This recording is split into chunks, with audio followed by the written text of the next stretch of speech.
There are serious concerns about the state of affairs of Nigeria, particularly as it relates to the security challenges and perhaps most importantly, the state of the economy. Abuja, the federal capital of Nigeria, has been under siege in the last couple of days, especially with the attacks by kidnappers where some estates have been affected. Of course, this is certainly a huge problem that deserves attention.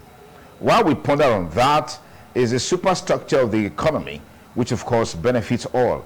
But I can tell you today that Nigerians are not happy, Nigerians are not smiling, Nigerians are in pain, they are in anguish because of the state of the economy. What is the level of response of the President Bola Ahmed Tinubu's administration is a major focus of our discussions today on the program Politics Today, reaching you live on independent television and radio on the ITV Radio Network. I'm Sonny Duke Okosun. Welcome on board another very exciting package of the program. Let's quickly keep tabs with our panelists here in the studio. Let me thank very specially Barrister Gentleman Amego, a grassroots politician, public affairs analyst, and political analyst. Thank you for joining us on the program. Thank you for having me, Duke, and congratulations to all Nigerians for the well-deserved victory of last night. It has always become the biblical saying, oh, we have no team, but we are becoming the stone the builders rejected. So it became the cornerstone of the house. Fantastic. We are moving on. Fantastic. Let's quickly welcome a constitutional lawyer, public affairs commentator as well, Barrister Greg Iya. Many thanks for joining us. Good morning, viewers, and I join my elder to congratulate all Nigerians and wish them, the cup coming home. Okay. That is what we want. Comrade Lawyer Olurabo is also a public affairs analyst. Thank you so much for joining us on the program. Thank you for having me. I believe our boys I'm not so convinced about it, but I just hope they do it, but I'm not convinced yet. Okay, our other panelists will be you and you at home watching or listening when you will be contributing to the discussion today on the program. We're looking at the state of the insecurity situation in Nigeria as well as the economy, especially focus on the attempts or efforts by the President Bola Ahmed Tinubu's administration to take on these challenges head on. Let's begin from the fundamentals, Barrister Amego. There's no guessing the fact that these challenges were inherited from the previous administration of President Muhammadu Buhari.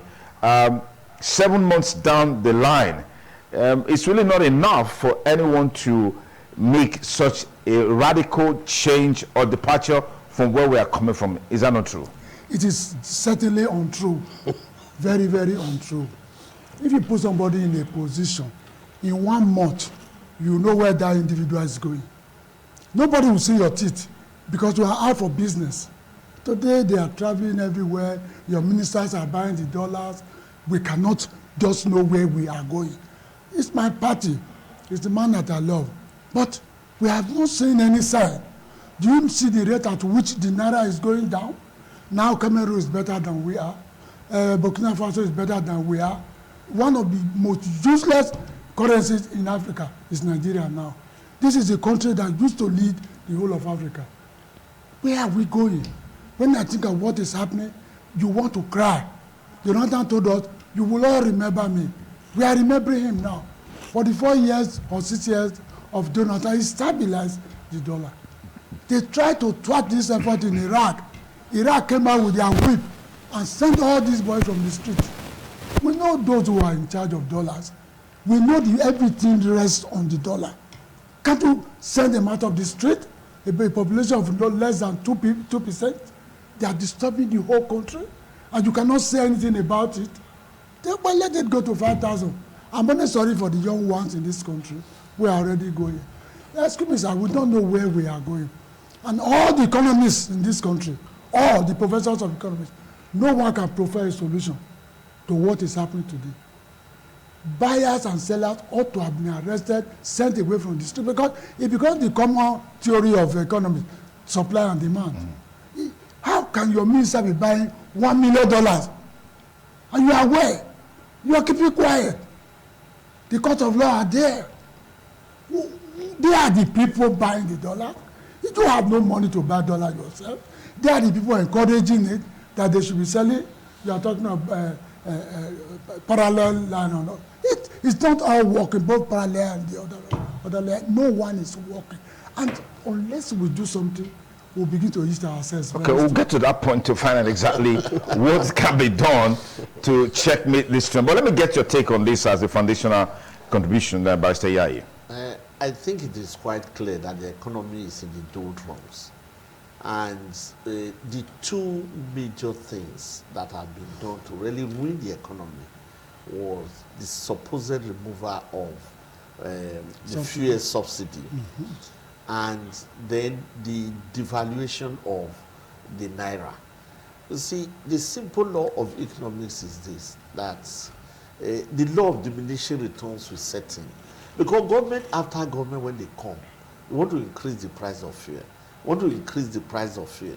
We want to increase the price of fuel, thinking that when you do that, we'll be told our hospitals, our schools, our roads, they will all be fine. And they've given it different kinds of names. At the time, they were calling it appropriate pricing. And at another time, they were calling it commercialization. Then later on, they moved on to this issue of subsidy removal. So what has it really done for us? And then the devaluation of the naira, look at. Does it not occur to them that once you devalue the naira, that the multiplier effects on the economy are going to be devastating? We have tried this over and over, right from Babangida's time. And you can see, like that is said just now, when you look at what Nigeria was, in 1986 I traveled, and I bought pound sterling Thomas Cook. 700. How much did I buy it? 1 naira, 10 kobo for 1 pound. Yes. The dollar was 66 kobo. Right, you're right. It's on my passport.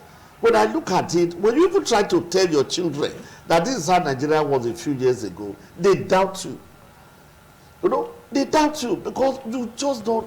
The radical difference is too much. And where has it taken us to? You buy the dollars, you buy jets, you buy big jeep. What has it taken us to? What is the impact on the economy? Zero. It takes us back. Comrade Ribabo, the 7 months, just 7 months down the road, and we've started seeing some of these things that people feared would occur. Shouldn't we just tarry a little while and see how all of these political, these policies and programs initiated by the administration comes into full maturity, as it were? No, there is no even program in the first place. Exactly. There's nothing on ground. You cannot build on nothing. Because I have monitored the whole process. I did a critical evaluation about the whole process, and I found out that there's nothing on ground. You recall in this program, and I said the damage that APC government, led by Bola Tinubu, have done to this country. 50 years, we will not be able to go. And some persons challenged me on it. I'm still telling them. No, Bola Tinubu just came several months ago. No, that is the point. Yes, that is the point. So are you talking about the former government? I am telling you, you cannot separate Bola Tinubu government from Buhari government. These are APC government. They have policies and programs. And they are working. No, but you just said they don't have any policy. No, the policy they have is a very retrogressive policy. That's the reason why I said they don't have. You know, so if that direction is there, we'll be able to feel it. The removal of subsidy, because all presidential candidates, they were all celebrating and announcing that we will remove subsidy. One man quickly does not know the buttons to press at a time. Quickly say, "Look, subsidy is hereby gone." You know, immediately he made that statement. That collapsed the Nigerian economy. Now you are asking me, what is it? Until we have a government, we have persons who are prepared to lead us. We have not been able to get it. Because what we have seen, when Buhari came on board, we were carried away with that sentiment. That this man, at the time, was a former military head of state. He fought corruption to a standstill. Because some persons who were even older than me corrected me there. They said, you were a young man there. And I said, yes. Because I was just starting primary one there. when Buhari was the president of this country at the military level. Even my uncle, Mr. Aruba, called me and I said, you were too small to know who was Buhari there. Don't be carried away. He warned me. But I was carried away. I followed Buhari. Immediately after 2-3 years of Buhari, I found out that the man have no focus. And that's the reason why I came out to say, no, it was an error on my part supporting Buhari. And we don't want to build on this based on the principle of APC. And very just now, we saw a man who did not even give us a vision. He did not give us a mission statement. He only said, it is my turn. And we're not able to interrogate that process. It is my turn. It is his turn. It is his turn to enjoy what Nigeria can give him. It is not his turn to provide solution to our problem. And that's the reason why if you go to anywhere, people will tell you it is his turn. And you hear people will proudly, they will tell you it's turn by turn. When you get to your turn, you can do. Now, it is the turn of President Ahmed Buhari, Tinubu. What's he doing to our economy? There have never been a deliberate effort to say, let us rescue our country. Is that what my father just said just now? That a minister, a serving minister will go and buy $1 million.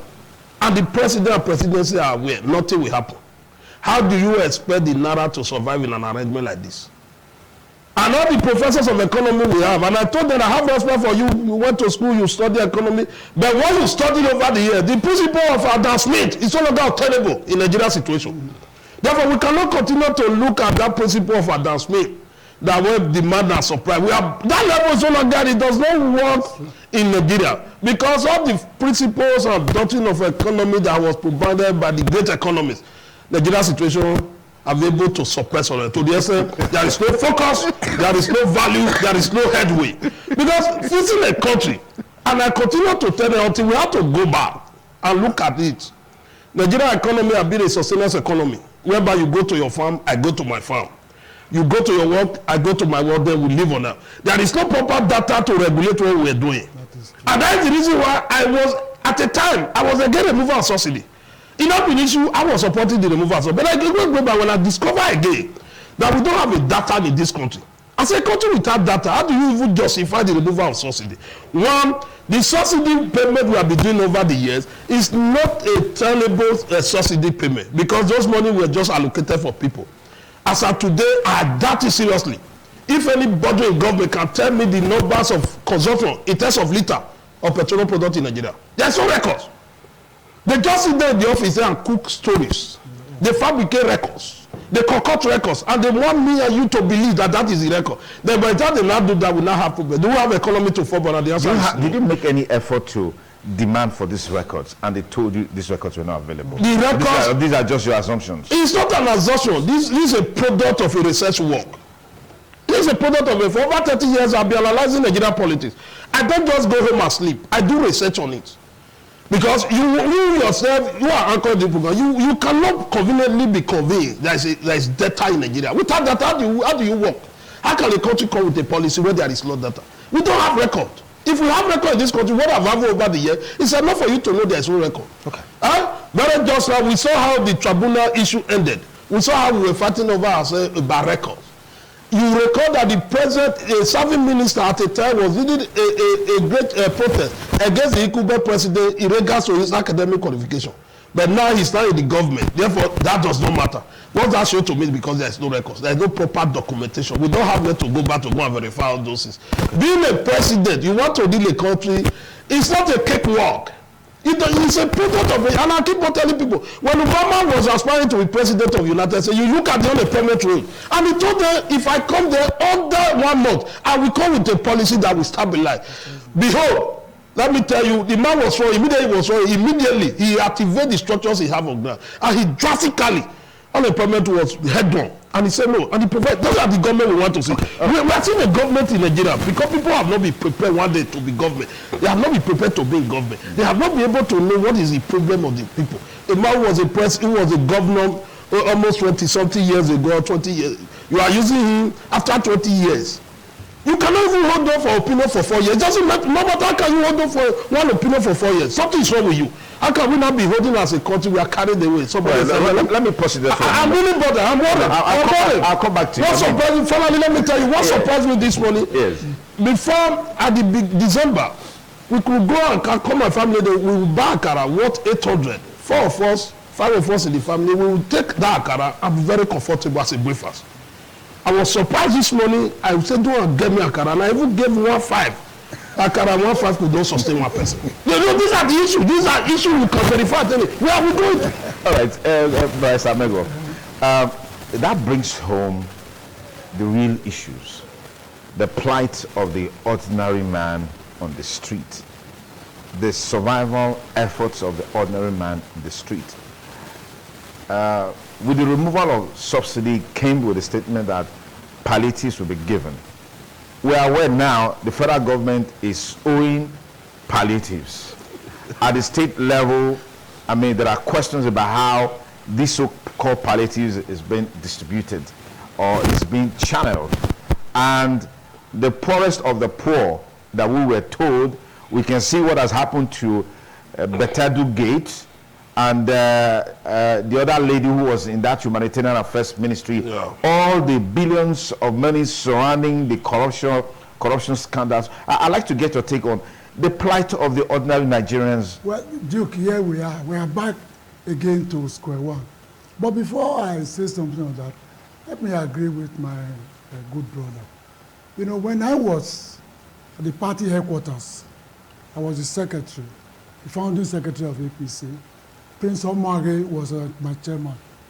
And when the Somali was going to come, we called all the economists together and prepared a blueprint.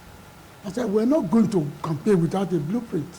We prepared it and handed over to Oshomole. That was what assisted Oshomole. And that's why today everybody remembers Oshomole. Because most of the governments today, they don't have blueprints. All I want to go, like he said, I want to go and have my own share. Well, we hope that sometime, somewhere along the line, we will get to the end of that. But we're talking of palliatives. Right from the beginning, Duke, it was a nonsensical policy. What do you call palliative?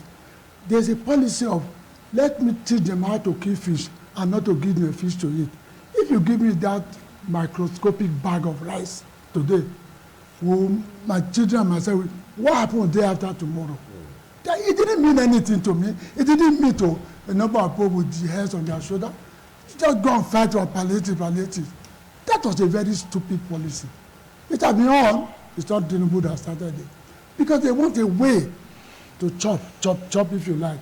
They want a way to go to our treasury and get a lot of money for themselves. What's palliative? Have you ever heard that in developed countries? Palliative. What's palliative? Palliative is opening the door to proper economy, proper planning, and proper sowing and reaping. Well, just sit down and say, you are even encouraging laziness. Yes. Sit down at home, go and collect palliative. For 3 months, nobody will talk about that. Yeah, but there were talks in December that even some of these palliatives that were channeled through National Assembly members, bags of rice stored in warehouses and stuff, they didn't get to the people. You are pushing us to another area of a nonsensical policy. To say parliamentarians should have their own projects. Are they part of executive? For goodness sake, parliamentarians are there to make laws, not to be buying rice and be giving rice to their cronies. We have passed that level. The man who gave them money should be arrested. The people who took the money should be arrested. And they tell this country what they have used that money for. These are no policies. Mr. Duke, these are no policies. Policies of moving the country forward. We should sit down, work late into the night, like he said, and think of a policy that will bring this country out of the situation we are in. Because I live on the street, I live with the Tarakawas, I know what people are suffering. You're looking very sweet, looking robust, you are very boisterous right This could just be for the camera. It could just be for the cameras. So you are probably all right. But come to live with Tarakawas and see what we are going through in this country. Duke, if you are a concerned citizen, you will lament. It's true. And where are we going? Go to the farm. Now we have our own rice farms. They say, Nigerians obeyed and went to the farm. Look at the rice Nigerians are producing. It's even costlier than those ones imported. Therefore, it is no policy. Policy that has not taken us from one spot to the other. It's no policy. Okay. Barrister Yai, let's talk about, still in line with the state of the economy, the plight of the ordinary man on the street, and specific project targeted at, checkmating these plights of the ordinary man on the street. I'm particularly concerned about the billions of naira scandal that rocked the Humanitarian Affairs Ministry.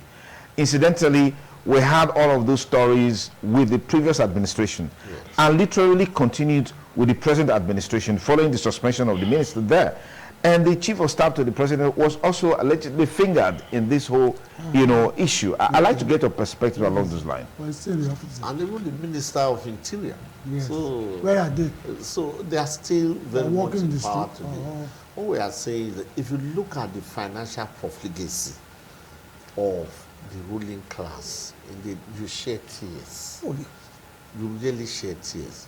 For instance, look at the money budgeted for renovation of the presidential office, the first lady's office, the vice president's office. They 160 million to buy Jeep for National Assembly members. And then compare that with the struggle, the battle, the hassle of the ordinary Nigerian day to day. I went to a court in the hall last week, and when we were coming back, we passed through some villages, went to Zala, we went to Ute. You see Nigerians. If you see the living condition of Nigerians, if not because I went with my ML Jeep, indeed, I wouldn't have been able to return home. The state of the roads. And you begin to wonder, these millions that are said to be voted, I mean, why do they not trickle down to the ordinary Nigerians? I saw at Uzala plantain, heaps of plantain wasting, no good roads, no proper transportation system to evacuate them that would have made plantain cheaper. Indeed, I was dashed 4 heads of plantain and I came home rejoicing. You see, these villagers, they are just struggling. They don't have transport. Sometimes they park these on motorbikes or rough roads, very expensive fuel. And then how can the plantain be cheap by the time it gets to the city? There's no way it can be. So if you look at our leadership structure, it is so top heavy. In any economy, if the structure is top heavy expenses at the top, there's no how that economy will do well. Okay. Because the weight of their expenses will certainly have effects on the downstream. And that is exactly what we are saying. You see, it costs so much to maintain our government, to maintain our elected officers. I'm not saying that they should live in abject poverty. No. But at least compare where you are, money being stolen with the plight of the ordinary Nigerian. All right, I know you are eager to say something, but also key us into the state of insecurity, using the Federal Capital Territory as a case study. What we've seen day in, day out, I mean, kidnappers are on the rampage. We hear now there's been a change of guard in the security architecture with the new commissioner of police coming in. What are your expectations? Well, the issue of insecurity in this country is another issue that yours sincerely is very bothered. Because one would naturally expect by now the government should have at least a solution. But we find out that the more we have new government, the more these terrorists, the more they are more formidable. The one begin, I'm scared. Even if I'm talking to you now, I am scared. Because I'm supposed to be living here, I'm going to my village, Yokodwa. I doubt whether I can take that risk today because of what is going on. Now, look at the seat of power, Abuja. Look at what have been happening in Abuja. These are cases that are being reported, not the ones that are not being reported. Then you will not agree with me that it's low. If the terrorists can be terrorizing Abuja as at this time, what is the fate of those of us who reside among the people? What is the fate of the commoners? Do you know how many commoners that are being killed every day without report? Do you know how many persons that have been just been brutally murdered? No report in this country because they don't have what it takes to announce it. The solution is not coming from the government because we have never seen a person who is prepared to lead us. We just see people who come want to use the opportunity to enrich themselves. Now, the issue of insecurity was an issue under the last administration, and all of us were very bothered, to the extent that we were not trying to nickname a certain group or a tribe that they were responsible. Now, because of the coloration that their man is in government, my brother, is it their man that is in government now? Are we seeing anything? Inequity, traditional rulers, ambushed in Ekiti and killed two traditional. The next year again, another traditional ruler. Then that will also tell you they have declared war on traditional rulers. The traditional institutions must now look at it. This is no time for sentiment again. The traditional rulers need to come up. They have to invoke anything invocable at this material time. This is not time to pretend about Nigeria. For them to save their office. And the worst thing of it, you see these terrorists, they don't consider, they don't look at, they don't target those who are in position of authority in terms of government and governance. Because those people are super protected. They are highly protected. You are looking at people who are within the people. And that is the reason why they are taking undue advantage of the traditional rulers. Because the traditional rulers, they live within the people. They hardly want to use that kind of formidable protection around themselves. And that is the reason why they are taking on them porously. This is the time for Nigeria. I read the paper that they are condemning it. We don't need condemnation, we need action. Because over the years we have been condemning, nothing have changed. What does it take for we to lead? Nigeria need a total unbundling. I must tell you, we have got to this time where we have to look at Nigeria and say, what do we really need for ourselves? At the time, I was supporting state policing. I have since moved ahead. I just support state policing again. I know, I just subscribe to it again because what just happened, what I just monitor of recent shows to me that we cannot sustain state policing. Let me give you an example. It was in this state we were told that the serving police officer killed a fellow officer because he arrested a man who suspected to be his own member. What that shows to you? That there is a uniformity among that lie. They are organized to that level. If you take it to state policing, my brother, you and I will not be able to sleep our house. They will use us as a sacrifice. We must step up the game and really know what we need. And the reasons of all these things, it is because of corruption. There are no consequences for actions. Okay. People do whatever that pleases them. Yeah. Nobody is there to argue with them. Let me just say something on security. What we hear from Abuja is unacceptable anywhere in the world. They tell you we have bought a lot of helicopters to monitor people. They tell you that the kidnappers came, they took them to the forest. You and I know there's no forest in Abuja. The savannah. Yeah. There's no forest in Abuja. Oh, they are in the forest. Which forest? Which forest in Abuja? We all know our geography. There are no forests in Abuja. We are savannah. Our helicopter, wherever they are put, maybe in Aso Rock or whatever, they cannot easily fly out to identify where they have taken them to. No. Unless some soldiers don't load bullets, hey, kill them. Kill farmer mates. Whom have you seen that you are killing? Soldiers are there, policemen are there, DSS is there, all of them, all the security of the are in Abuja. And you are telling me you cannot go to the forest? Which forest? You can see up to 1,000 feet from where you stand. Yes. And say that's a forest? If you talk of forest in down south, yes, understandable. That's a very foolish defense that they are in the forest, all our soldiers. So, sir, again, another policy has to come into place, how to deal with kidnappers in Abuja. If Abuja is not safe, then we are not safe. Oh. Because what the center cannot hold, things will fall apart. But sir, yeah, I know you're also a man of God. This doesn't resonate with me. These are not past. I think the state of insecurity is becoming something that you cannot even describe. Because if you look at Abuja, Al Mustafa, the CSO to Abacha, said if the capital city of a country, you don't have a security cauldron around it, then you have no capital. And at least during the period they were in power, they were able to do that. And then don't also forget what Abacha himself said, that if insurgency, internal insurrection or internal criminal acts lasts for more than 24 hours, then the government in power has a hand in it. Okay.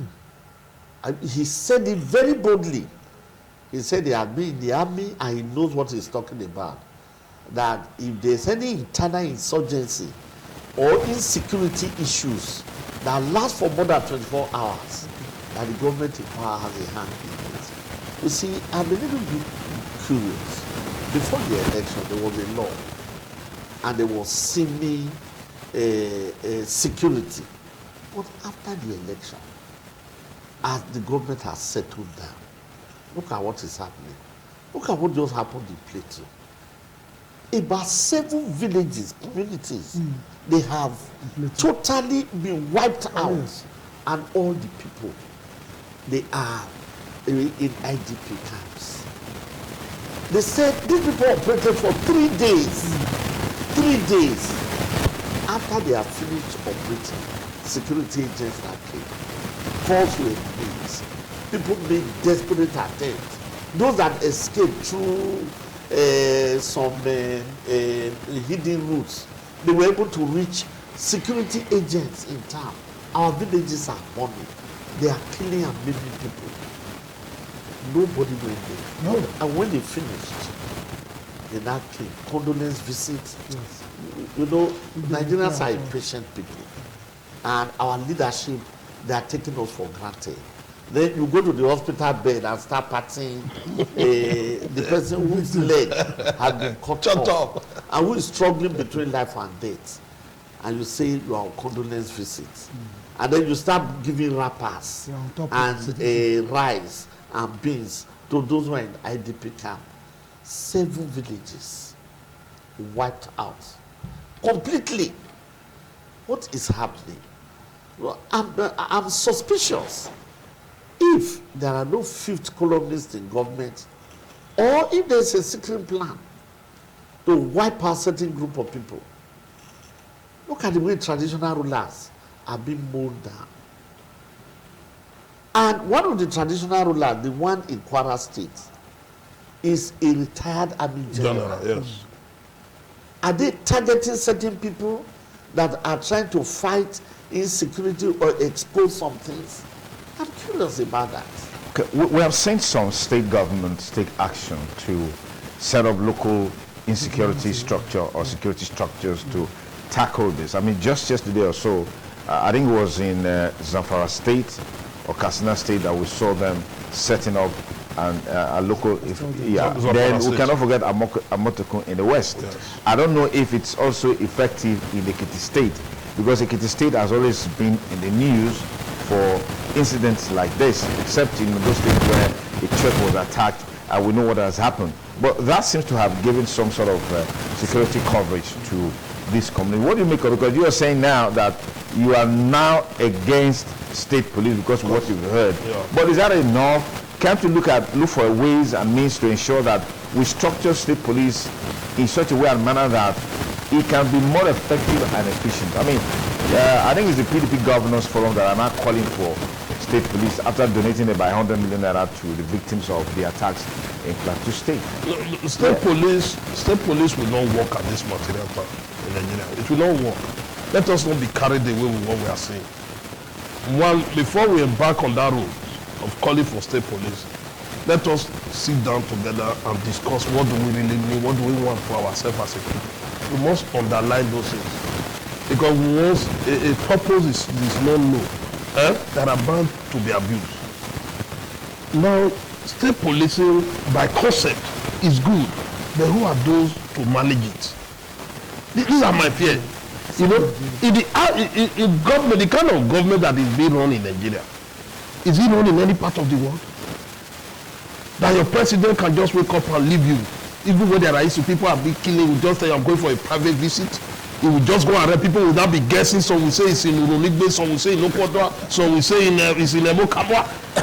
You know, these are some of the issues. We need people who are very considerate, who are there, who believe there are few who can do what it is. Because the way we are now, to come for state policing, those who will make the list are going to be the friends of the bourgeois. Of course, Sonny Duke, you have what it takes to make a call to any of the bourgeois and say, my brother and my friend, let them go.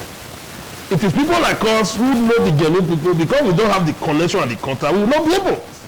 Then we are back to where we are. By the time you not build your foundation on, you have to know Sonny Duke, you have to know my father, Gentleman Mingo, you have to know Baisaya before to be there. The whole reason for setting up the state policing is already defeated. We must look at what do we, I'll continue to echo that issue, that what do we want society to work for ourselves. And so you are invariably saying that the status quo should remain. It will not remain. That's the reason why I'm calling for a total discussion. Let's discuss. What do we want? What do we need? Let's discuss. But we have been discussing in the process of discussion. Seminars, workshops, public lectures, there are conferences. We have been discussions over the years. There are discussions over the years that, as at the level of federal, that have not been implemented. We are aware of this. The Nigerian government does not even, they are not interested in implementing any decision reached over the years. And that's the reason why I said it is not good for any man to hold on for opinion for 4 years. You must be able to interrogate the process and get your opinion out of it. First of all, before we start talking about state policing, let us look at, we call for a meeting and say, what do we want? Do we want to secure ourselves? Then naturally the society will throw out those who are going to secure us. But you don't need to know anybody to be in that place. And that's the reason. And secondly, you know Nigeria is a very corrupt country. I'm very passionate about that. The way and manner we are corrupt in this country is the reason why nothing is working. Nothing is working because of corruption. Now, anywhere you go, if you don't know person, you cannot access it. You are looking for anybody, you cannot access until you know. And these are features of corruption. A society that is built on the foundation of corruption, there is nothing you do that will work. And we must be able to also interrogate that issue. How do we fight corruption? The first issue, once we get it right in fighting corruption, any other thing you are talking about will go. The level, the insecurity that is this year, you hear what my father just said just now. What is insecurity still remain? Because there is an allegation that top men in government can also be interested. There are the people who are financing it. There are records. There are people who are believing that those top men in government are financing it. As the government, if I be able to say, let's look inward, how do we address this issue? Once government is looking inward, how many ministers do we have now in the federal government? About 40-something. If the president call on there and say, let's do self-purging, what really is the problem? But then why were you interested in taking the money that belongs to the commoner? This is your ministry. How come insecurity still remains? What is the issue? By the time you are now talking, people will now know that we have a president that is very determined. From there, you are calling the traditional rulers. What are the issues? A retired general has just been killed at a traditional ruler in Kwara State. And nobody, Nigeria now, we are interested in saying, oh, people will go and pay visit, they will sign everything, they will leave it. Nobody wants to say, let us look at why was this man killed? In all the society that is working in the world, they are not reacting, they are proactive. Nigeria here, once it happens, we react. Over 3 billion naira was budgeted in this year budget for the vice president to pay visit. What kind of visit? Is it not the condolence visit? A country that is already prepared on that angle that it will be empowered a vice president to be visiting states when something happens to them. They are not looking at how do we prevent this. Somebody forwarded to me yesterday in the WhatsApp. I was looking at it. That a little boy was leaving the United Kingdom, jokingly posted something to his friend that I'm a member of the Taliban, I want to blow up the place. Jokingly for his friend. The security intelligence was able to pick that WhatsApp discussion. And immediately they make call. You can see the level of the shit. They mobilize everybody to say we must have to secure these people who are in that place. It cost them money and everything was there until they were able to get to them. And the boy, they announced, look at the message you said. That's the reason why we have been trying to tell you. But let me say something to you. If you say we don't think of policing our hotels. No, sir, that is not what I'm saying, sir. That is not what I'm saying is that let there be, from that discussion, from the discussion, we will now arrive on the method and methodology for which to police ourselves. We have been using the way we have been using since. I've heard people say this. The way we have been using since. I've not been using we are not. There's no shortage of policies, ideas, strategies. All right, to be able to deal with problems in Nigeria. Is just the political will to implement it. Of course. So we don't even need all this. It's action plan. It's action time. Yes. Result-oriented action plan. I mean, you talked about, you gave a scenario of a young guy posting a comment. That comment attracted prompt attention from security agents. Yes. Why? Because the structure is there, the personnel is there to monitor what is happening around. Yeah. And once those information comes, they just go ahead and then they take action. I heard the Chief of Defense Staff, General Musta Christopher, saying that Bokos in Plateau State is bigger than several countries. They don't have the men to manage such a huge expanse of land in a country of over 200 million Nigerians. Yes. I mean, that's what is coming out from a chief security officer in a sense. So what do you make of this as a leadership challenge in dealing with the challenge of insecurity? No, I was going to tell my brother, you see, whether we like it or not, never mind which party is working, in Edo State now, the emergence of vigilante has assisted us a lot. We find them everywhere, and they are helping us. But if we raise the standard of vigilante, I think that will bring a little security. Isn't that a sort of a state police, as it were? Yes. But you agree with that there was a discussion before we come to this level. So that is the discussion I'm talking about. Yeah, that's what I'm saying, that if we raise the standard of vigilante, we'll be more safe. You know, this country, we're in trouble. Like, the miracle wahala now every day, so it's my turn to do what? So benefit for the process. Where is the blueprint? Where are we going?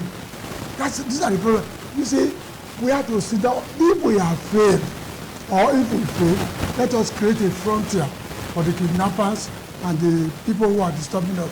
Let us create a frontier for them, so that we always meet face to face and sit down and discuss. Okay. It happened in Mexico. Let's sit down and discuss.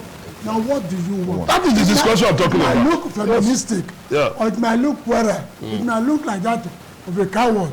But since we are helpless, please, what do you call that man? Mayata, the man in detention now. Yes, we can call all of them. Mayata Hili, or whatever they call it. Come on, my brother. You are making this country very, very... Mietiala. What do you want? We can submit to them because we are helpless now. Abuja is being attacked day and night. Not even at night, day and night. We are helpless. What do you really want? Okay. If we can solve it, so what do the attackers want? Yeah, but start doing. Yeah. You see, just to support what our elder has said, we need some form of state security outfits. When I was coming from the hall the other last week, I stopped at an army checkpoint because I noticed that the vehicle was right. The soldiers told me, this place is safe, you can park here with us. And then we got into discussion. For security purposes, I don't want to mention the junction. Yeah. And when we were discussing with the soldiers, they told us that our vigilante have been of much help to them because I said, thank God. Because at the time, lawyers were not like, you know how many lawyers were kidnapped on that road, judges that were kidnapped on that road. So we were kind of applauding their effort. Yes. And they said, yes, yes, they were deployed there, but our vigilante has been of great use to them.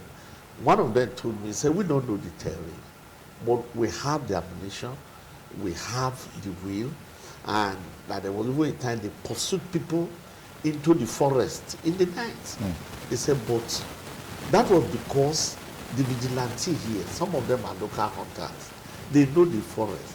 Some of them go hunting in the night, you know, in the forest. So they were saying that the vigilantes have really made their work very, very easy for them. So I will support some form of state security outfit because they know the terrain. And they are passionate about it. Because some of the vigilante people talk to us that how can their women not go to farm? They themselves too cannot go to farm. So it became an issue for everybody. And when the soldiers came, that they were so happy. So they had to team up. And that is why we can go on the road safely. Okay. If you just join us, you're still on to politics today on independent television and radio on the ITV radio network this lovely Saturday morning. Of course, a review of the insecurity situation in the country as well as the state of the economy. Two key components of any governance structure. For some people, the president, Bola Ahmed Tinubu, needs to do more to address these key issues if this country must move forward. For some, 7 months down the line is not enough for us to see or feel the impact of these policies. But we must have a clear-cut direction. The situation today in the country where inflation is eating up everything certainly will not go well for the country. I mean, people are literally spending more than they are earning. In other words, a man gets 100,000 naira in a month, ends up spending 600,000, 1 million naira in a month. Not that he stole, but just that he has to do the extra to be able to augment what he's earning. That's unsustainable, and it's really a major threat to the peace, unity, and progress of this country until Mr. President does something about it. But where we are right now is unpalatable, is unpleasant. It's not really comfortable for anyone. In the last few days, there hasn't been power supply for whatever reason. And I also hear a major gas plant that is also supporting the power infrastructure is on the verge of downing tools, because for up to 3 months, since December last year, the workers have not been paid. The company has not been paid by NNPC. What is going on? What is going on? Where are we going? These are the issues that need urgent attention by Mr. President. We'll take a short break. We'll be back to take your calls and your contributions. As always, endeavor to make your contributions quick, brief, and of course, straight to the point, and do not cast aspersion on anyone. Also ensure that you go straight to the real issues. We'll be back with you in a moment on Politics Today on ITV Radio.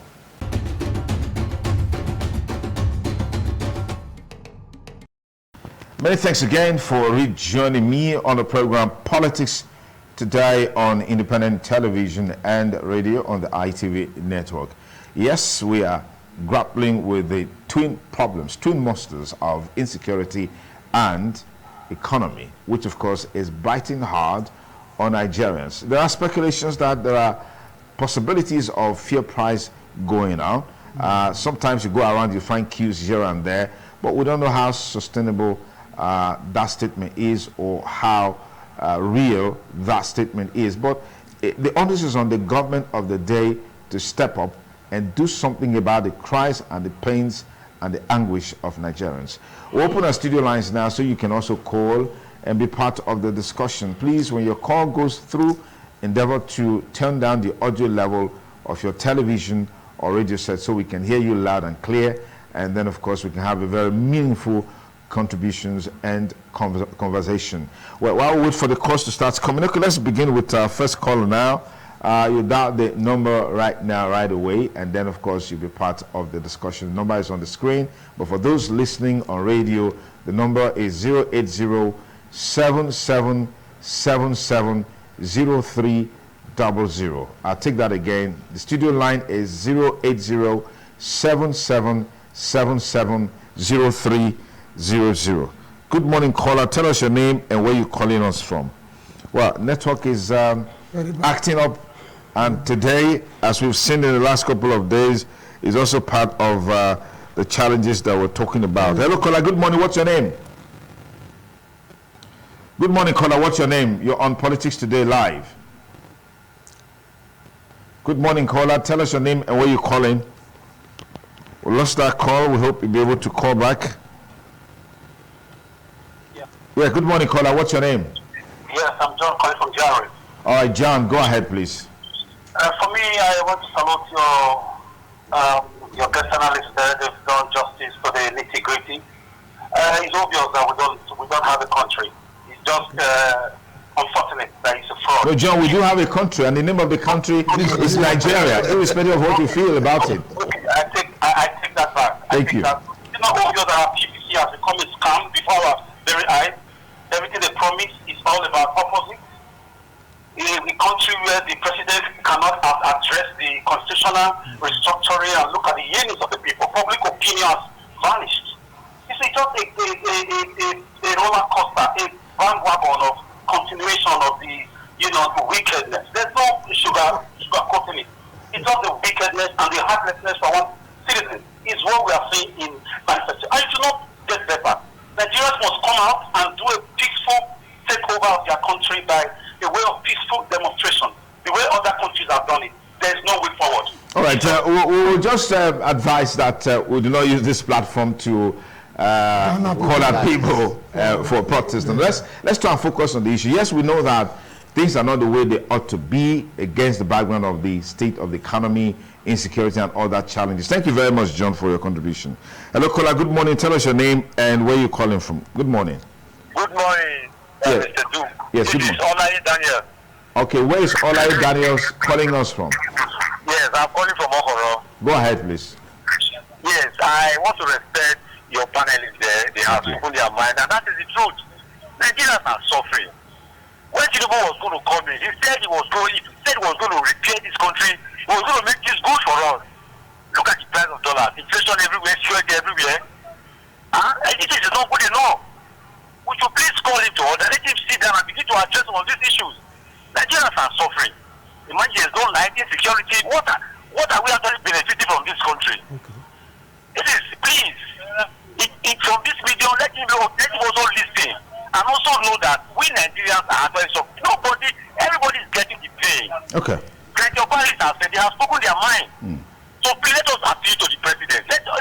All right, thank you. Thank you for your contributions. Our studio line is still open, 080-7777-0300. You can dial that number right now. Let's get to take caller. Good morning. Tell us your name and where you're calling from. Good morning. Good morning. Yes, your name and where you're calling from. This is Chris calling from Kuma. Yes, go ahead, please. Yeah, I want to thank you for all you've been doing. Thank you. And to go speak to my friend, there's no need belaboring this country. When President Jonathan was there, they called him all sorts of names. And today, I think we are seeing what we have caused for ourselves. It is what we thought we have said that we are going to pay. I mean, that we are reaping today, sorry. So, in other words, what I'm trying to say in interest is that point making noise. This country should be shedding for truth. Let's not go and just go. Then we face our own. That is my own contribution. Thank you. Thank you. 080-7777-0300. That's our studio number. Tell us your name and where you're calling from. Go ahead with your contributions, your own contributions. Good morning, caller. What's your name? I'm calling from Jari. I want to ask you. Yes, go ahead. Is there a filling station where APC, PDP, or Labour Party are buying petroleum products cheaper? Is there a place where APC or PDP are buying bread cheaper? So why are they dividing us during election time? When it's time for governance, they unite and give us harsh policies. If there is a filling station where APC or PDP are buying petrol cheaper, let us know. So our foolishness as citizens is enough. Election times, they divide us with religion and everything, and language and ethnicity. When it's time to deliver the dividends of democracy, they can't go together. PDP, FPC, Labour, all of them are the same thing. They keep crossing. You see them celebrating each other's children's wedding, Christmas celebrations. These guys are friends. Okay. Nigerians should wake up and demand their rights as citizens. Thank you. Thank you very much. Let me say big thanks to our panelists. Roy Aribabo, thank you for coming. Thank you. Mr. Gregory, thank you for coming. Mr. Gentleman Amengo, always a delight to have you. But finally, before you let me go, yes. if those in governance have nothing to offer, please let them consult AI, artificial intelligence. Okay. They will be assisted by that. Okay. Are you talking about the technological AI No, or the both security, AI? Okay. the valuation of our naira. Yeah. Let them consult AI. All right. Thank you very much, Mr. Gentleman Amego. As we call it a wrap today on the program Politics Today on Independent Television and Radio. This is a clarion call to President Bola Ahmed Tinubu.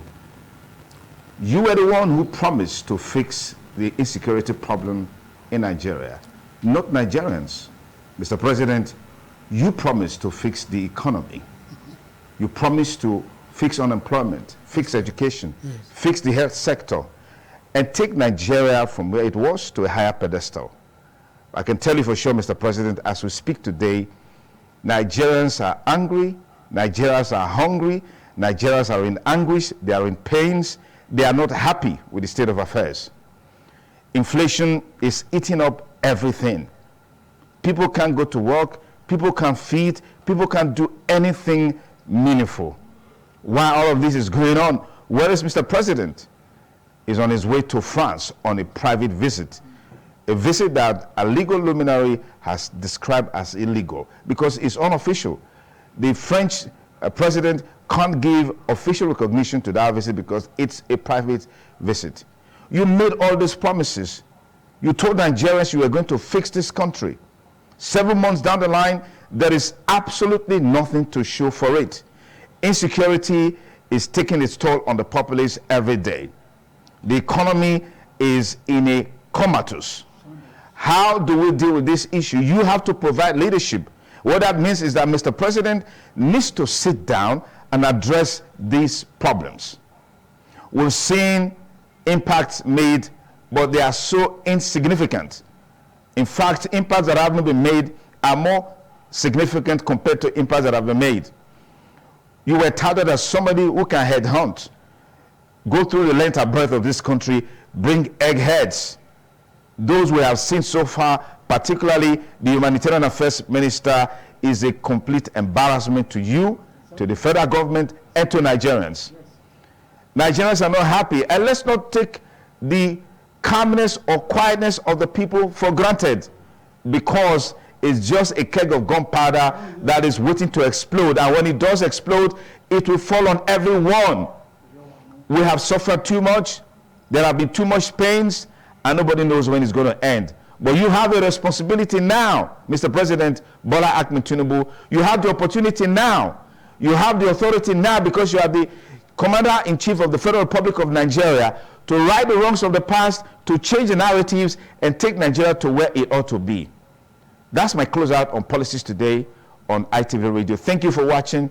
Thank you for listening. Have a great weekend. Bye for now.